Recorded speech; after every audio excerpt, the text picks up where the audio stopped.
All right, guys, welcome back to Underground Science. And in this video, we're going to be talking about methemoglobinemia. Okay, so first thing we should differentiate is the iron states that hemoglobin can be in. So, as we know, right, let's do this in a different color. So, as we know, hemoglobin is obviously made up of heme and globin. Okay, and then we know that heme is made up of iron and protoporphyrin. Protoporphyrin. Porphyrin, right? But the focus in this video is going to be talking about the iron that's in the heme. Okay, so that usually in hemoglobin, the iron's in the ferrous state. Okay, I emphasize the us part because that's important. So it's in the ferrous state, okay, which is the 2 plus state. Okay, so it's in the 2 plus state. But what happens in methemoglobinemia is the iron actually gets oxidized and turns into the ferric state, which is the 3 plus state of iron. Now, the problem with this is once you get the 3 plus state of iron, it's not called hemoglobin anymore. It's called methemoglobin. Okay. Now, methemoglobin can't really bind oxygen. And if oxygen is bound, oxygen cannot be released to your tissues. So that's obviously dangerous. Okay. So that's the basics for the iron state in methemoglobinemia. So, right as we said here, that in in methemoglobinemia, you get methemoglobin, which is iron that's in the 3 plus state, which is the ferric state. Okay, if we had iron in the 2 plus state in the heme, right, that would be ferrous state, and that would be called hemoglobin. But of course, we get methemoglobin, again, which is the ferric state of iron, the 3 plus state of iron. As we said, it cannot bind oxygen. Okay, so how does the iron even go, or how does the iron in the hemoglobin even go from the 2 plus to the 3 plus state, or from the ferrous state to the ferric state, right? So of course, one thing would be the oxidizing agents. So of course, as you know from chemistry, right, oxidation is losing electrons and reduction is gaining electrons. So if we go from the 2 plus state to the 3 plus state, right? We're getting more positive, right? So that means we're losing electrons because if you lose a negative, you become positive. So we actually lose an electron here. That's why it's called oxidation. So oxidizing agents are agents that like to oxidize, which can lead to the ferrous state of iron becoming the ferric state of iron. So from hemoglobin to methemoglobin. So what are some examples of the oxidizing agents that can cause this? So the one would be nitrates, or you can also like sulfa drugs, right? Sulfonamides and lidocaine. Okay, so those are some examples that we can keep in mind when talking about agents that can cause methemoglobin formation. Okay, and a congenital cause can be a cytochrome B5 reductase deficiency.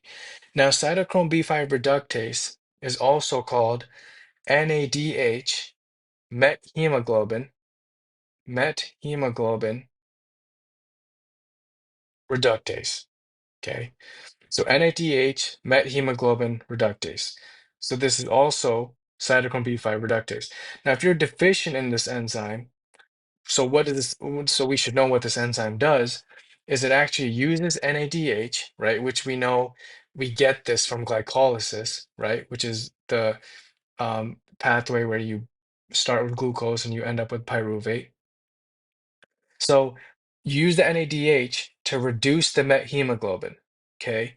So remember, methemoglobin, the iron's in the 3 plus state.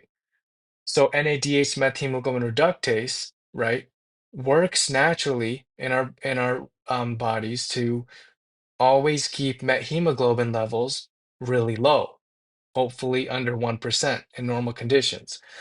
So it's going to take electrons from the NADH and it's going to reduce the iron in the 3 plus state to turn it back to the normal ferrous state to the 2 plus state. Okay, so we go from methemoglobin to hemoglobin. And that's the job of NADH methemoglobin reductase, also called cytochrome B5 reductase. So, of course, if you're deficient in this, then you're not going to be able to naturally keep the iron in the ferrous state or the 2 plus state. So, you're going to have increased levels of methemoglobin. Okay, so let's move on. So, that hopefully that it was a little bit clear. Okay, so let's talk about the symptoms and findings now of methemoglobinemia. So of course, if you're not binding, or if the methemoglobin does not bind oxygen, you can't deliver oxygen to your tissues. So of course you're going to see cyanosis, right? Because as we know, this is a symptom of low O2 delivery to your tissues. And of course, if you're not delivering oxygen to your tissues, right, then of course your brainstem can detect that, and that can lead to altered breathing patterns, which can lead to dyspnea, or also called shortness of breath, right? So, so of course, so low oxygen can lead to cyanosis, dyspnea. Of course, if you're not delivering oxygen to your body and your brain, right, then that can lead to fatigue. So that symptom makes sense. If you're not delivering oxygen to your brain again, that can lead to headache. As we know, if you're not delivering oxygen to your tissues, your brainstem can detect that, right? So your brainstem can detect that, and that can lead to a sympathetic response, a compensatory response to increase your heart rate in the hopes of delivering more blood to your tissues. So then tachycardia makes sense. Again, if you're not delivering proper oxygen to your brain, that can lead to confusion and lethargy. Okay, so those make sense. And if you're not delivering oxygen to your tissues properly, then aerobic respiration is going to be disrupted. Okay. That will lead to anaerobic respiration, which will lead to lactic acid formation, as we know, right? And increased lactic acid will increase the acidity of the blood or lower the pH, which can lead to metabolic acidosis. And again, if you're not delivering oxygen properly to your brain, that can also lead to seizures. Okay, so hopefully all these symptoms and findings make sense for methemoglobinemia. So if we focus on how to figure this out, right, or the diagnosis, if you do a pulse oximetry, it turns out in methemoglobinemia, it can be misleading. Okay, and like a possibility is if you do the pulse oximetry, you may find a fixed value of 85%. Okay, so that could be a clue also. But if we focus on these two, PaO2 and SaO2, so the PaO2, or the partial pressure of oxygen in your blood, will actually be normal because your lungs, you're breathing normal oxygen into your lungs, right? And then the oxygen goes from your lungs to your blood. So then there's no issue in putting oxygen into your blood. Okay, it goes from your lungs to the blood properly, right? Because it's not the issue of the lungs. So you're going to have normal PaO2, or the partial pressure of oxygen in your blood. The problem is in your red blood cells. Okay, the oxygen cannot bind to methemoglobin. So if you do an ABG, right, an arterial blood gas, and you see the SaO2, obviously oxygen is not binding to the methemoglobin. So you're going to have a decreased SaO2 value. Okay, so hopefully that makes a little bit of sense. What you could do is a specialized version of an arterial blood gas. And that specialized version is, of course, co-oximetry. Co-oximetry is really good because not only does it detect oxyhemoglobin levels, or the amount of oxygen bound to hemoglobin, it also can detect carboxyhemoglobin levels, which is for carbon monoxide poisoning, right? And it can detect methemoglobin levels. So if you're ever suspicious, if you do a co-oximetry, right, the specialized form of an ABG, you can find increased levels of methemoglobin, and that should tell you that, okay, this patient has methemoglobinemia. All right, so co-oximetry is actually pretty cool and is important if we utilize that. All right, so let's go to the treatment now. Okay, so if someone has methemoglobinemia, you're not delivering oxygen tissues, so would oxygen therapy be good? Well, remember, the problem in methemoglobinemia is not that, you have low oxygen in your blood. That's not the primary reason for the hypoxia, right? In methemoglobinemia, you have a ferric state, so you have methemoglobin. And as we said, oxygen can't bind to the ferric state. Okay, oxygen cannot bind to the ferric state. So then if you give oxygen therapy, right, you're increasing your oxygen levels, but when that goes to bind inside your red blood cells, inside your hemoglobin, you don't have hemoglobin, you have methemoglobin. and you won't be able to bind the oxygen. So oxygen therapy alone won't really do much, okay? The main focus would be to give IV methylene blue. Okay, let's see how IV methylene blue works. All right, so normally, if you have a functioning pentose phosphate pathway, for example, we know in the pentose phosphate pathway, remember in that video, we discussed the enzyme glucose 6-phosphate dehydrogenase. And we said that part of why this enzyme is actually good is because as it's doing its reactions, it produces NADPH, right? And what actually happens is NADPH is without NADPH, IV methylene blue won't work because what happens is, so you have methylene blue here, right? So let's bring that back. You got methylene blue, right? NADPH will give an electron to methylene blue, okay? Once that happens, methylene blue turns into leucomethylene blue, okay?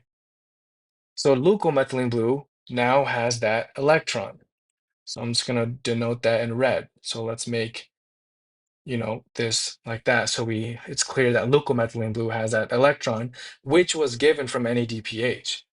Then leucomethylene blue can give that electron to, of course, what's the problem here, right? We have Fe in the 3 plus state, iron in the 3 plus state, which is the ferric state. So leucomethylene blue will then take this electron and give it to, let's do a different color here. So it will give it to the Fe3 plus, right? So when I say give it to, that's reducing, right? So it's going to reduce Fe3 plus, which will cause the methemoglobin to turn into the hemoglobin, which is the whole goal, right? That's what we want. So then hemoglobin can start actually binding to the oxygen and then delivering oxygen to your tissues, reducing hypoxia. Okay, so that's how IV methylene blue works as a treatment, or that's how methylene blue works, right? But notice here, you need NADPH for that. And how did NADPH get produced? Glucose 6-phosphate dehydrogenase. So then what if you had a deficiency in glucose 6-phosphate dehydrogenase? Then you wouldn't be able to produce NADPH. If you can't produce NADPH, you can't give electrons to methylene blue. If you can't give electrons to methylene blue cannot convert into leucomethylene blue, and that means iron in the 3 plus state cannot be reduced to the 2 plus state. Okay, so if someone's deficient in G6PD or glucose 6-phosphate dehydrogenase, you wouldn't give IV methylene blue because that wouldn't do anything because it needs NADPH to work. Okay, so an alternative for G6PD deficient patients would be ascorbic acid, right, or vitamin C. So if you give vitamin C, this works slower, right? But at least it's good for people who are deficient in G6PD. All right, so that's the alternative there. It can that vitamin C will also reduce Fe3 plus into the 2 plus state, turning methemoglobin to hemoglobin. All right, so that is basically the important details about methemoglobinemia. All right, and I hope this was helpful, and I hope to see you guys in my next video.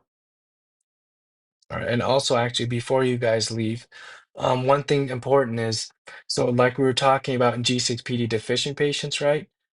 Or in just normally talking about this treatment of methylene blue, something important to know is if you're deficient in G6PD and you give methylene blue, right? Then of course you don't have the NADPH, so then methylene blue will be useless because you can't turn that into leucomethylene blue.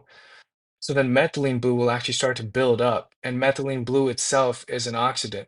So it's going to worsen your situation, and it can actually lead to RBC hemolysis, so red blood cell hemolysis, right? So that's not good. Okay, so that's the extra thing that I wanted to talk about before we left. Okay, but then that's basically it for this video, and I hope to see you guys in my next video.